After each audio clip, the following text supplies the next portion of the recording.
Today we're talking about setting goals in your target language. Why is it so important to set goals in your target language? Well, there are three main reasons that I'm going to share with you today. And the first one is to be able to actually track your progress. So if you track your progress, this means that you can stay motivated. And then if you can stay motivated, it means you can keep taking the steps that you need to help reach your goal. We all know that consistency is one of the most important things when you're learning, but I think personally that consistency comes from enjoyment. I think when you enjoy something and you have a clear plan and a clear vision, this is what's going to help you move towards your goal and stop aimlessly going through the motions of trying to reach your target. Because how can you reach your target if you don't have a target? So you need to have a clear goal, but it can't just be, become fluent in English. It needs to be more specific. So how can you set a specific goal? Well, it could be something like, I want to spend an hour speaking each week, or I want to spend 7 hours studying English every week. And then you can break down what that strategy actually looks like. So I will give you an example of myself. So my goal in this moment in time, I'm doing an intensive learning block. So I'm learning for 14 hours each week, which is 7 hours of speaking and 7 hours of listening. And how I break that down is also very specific. So I know each day I need to learn for 2 hours, and I will spend 1 hour speaking, 1 hour listening. For speaking, I would typically divide this into 3 different blocks. One is speaking with the teacher, one is voice memos, one is practicing vocabulary aloud. And then for my listening, I normally do mimicking. I normally then do a version of deep listening, so active listening, where I could do that really boring practice where I listen to one sentence, go back and try to catch every sound. And then I do some listening with subtitles and without subtitles as well. But I focus on the volume of time, because I know that the volume that I'm studying, the volume that I'm learning, this is going to have the biggest impact on my ability at the end of the year and at the end of each month. Okay, so when you set goals, they need to have a clear target, and this is going to help you to stay motivated.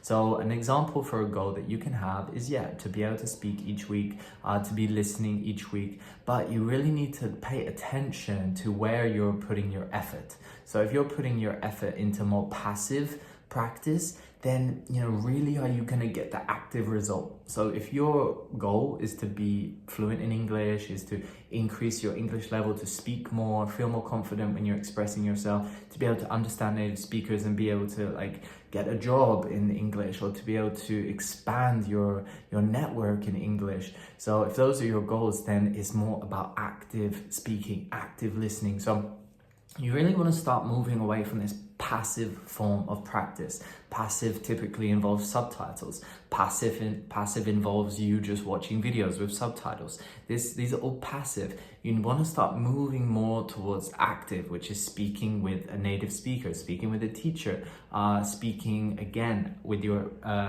speaking using voice memos, or doing mimicking, stuff that's actually using your mouth, or practicing your ability to actively listen and then maybe join in to a video, for example, do active video participation. So you're listening to the video and then you join and you start asking questions, you pause, you try to give summaries and understand what's happening in those videos.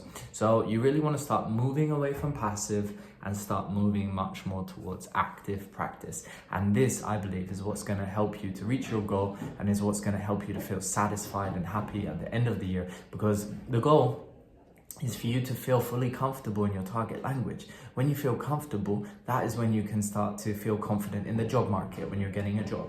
This is when you can start to feel comfortable when you're discussing things with your partners and with your clients and with your colleagues and with your employees and with your customers. You need to be able to speak with them and discuss things, to give direction, give instruction, express ideas and opinions. These are things that you need to be practicing each week, and you need to break this down. So of course it depends on your level. if you are already at a high advanced level of English, then you really want to fine tune and be super specific and targeted with what you want to achieve in the English language.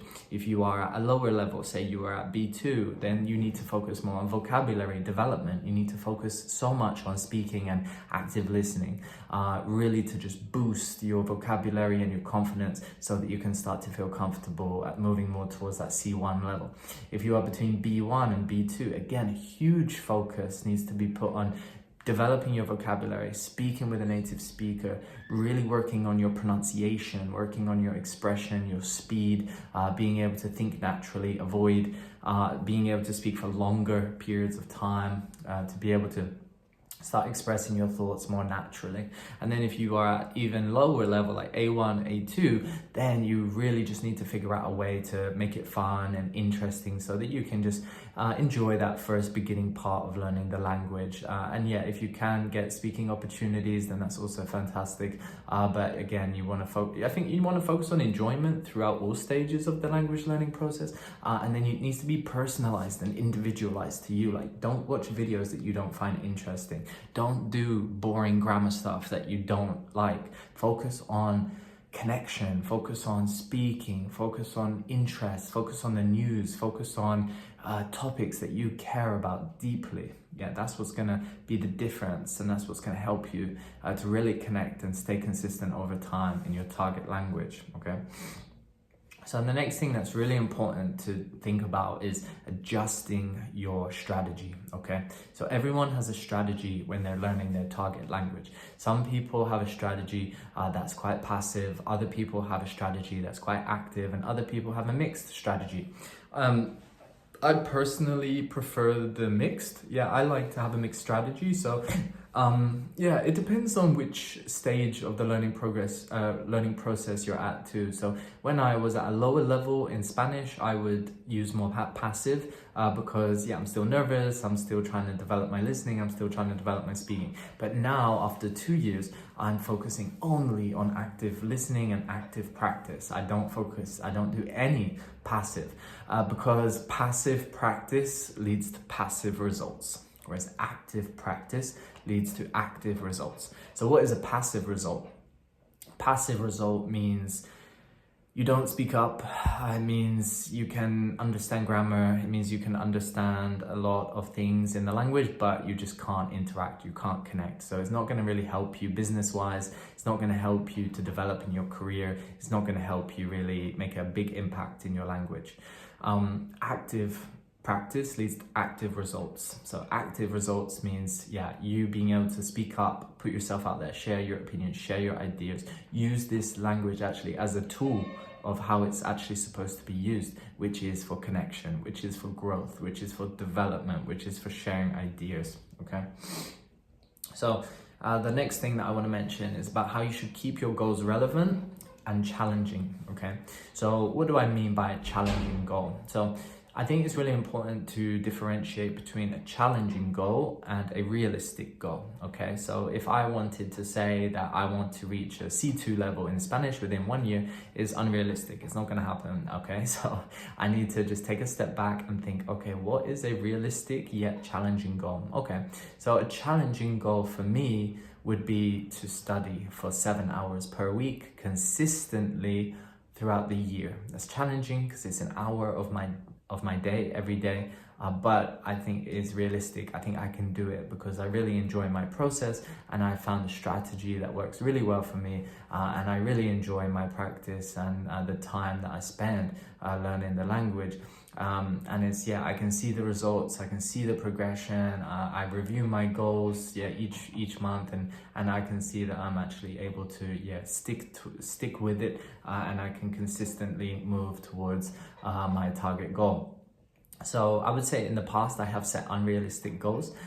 Maybe, yeah, in the back of my mind I thought maybe within 2 years I could reach a very fluent level of Spanish, but actually I think it would take me around three years. Yeah, so it's again, maybe in my mind I wanted to learn faster. You know, everyone I think always wants to learn quick, learn fast, and then I think once you really develop a good strategy and you develop, yeah, a good learning routine, then you stop focusing so much on needing it so quick, and you just kind of go through the process, go through the motion, and yeah, just notice that you are able to express yourself more clearly. You don't get blocked as much. There's a level of clarity to the way that you speak and pronounce words, and yeah, it's so cool then when how you can connect and develop yourself, especially if you're living in another country, or a lot of your clients or customers are international clients and customers. So in your meetings, you can be more effective, you can make more of an impact, you can stand out at work.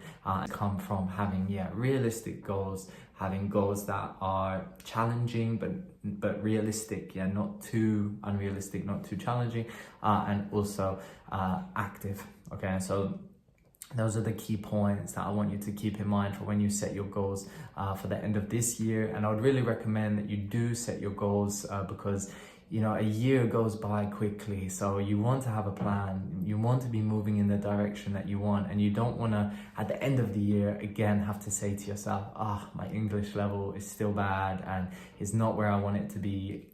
You are not satisfied. So you want to be satisfied with your level, you want to be satisfied with your progress, and that is all going to stem from a good strategy and a good learning plan. Okay, if you are looking to develop your English level and you're looking to get a boost in your English ability, then you can head to VALLHO, that's VALLHO, VALLHO.com, as my English coaching platform. That has many courses that are suitable for you and will help you to receive a personalized course that will actually help you to fill the gaps in your language, to give you a plan, give you a structure, and to help guide you to finally reach a point where you can feel like you can express yourself clearly, you can speak with vocal clarity, you can avoid freezing, overthinking, and getting blocked in the language, and you can finally start to relax and feel like you can connect with people in this language. So I hope you enjoyed this video today, guys, and I'll see you on the next one.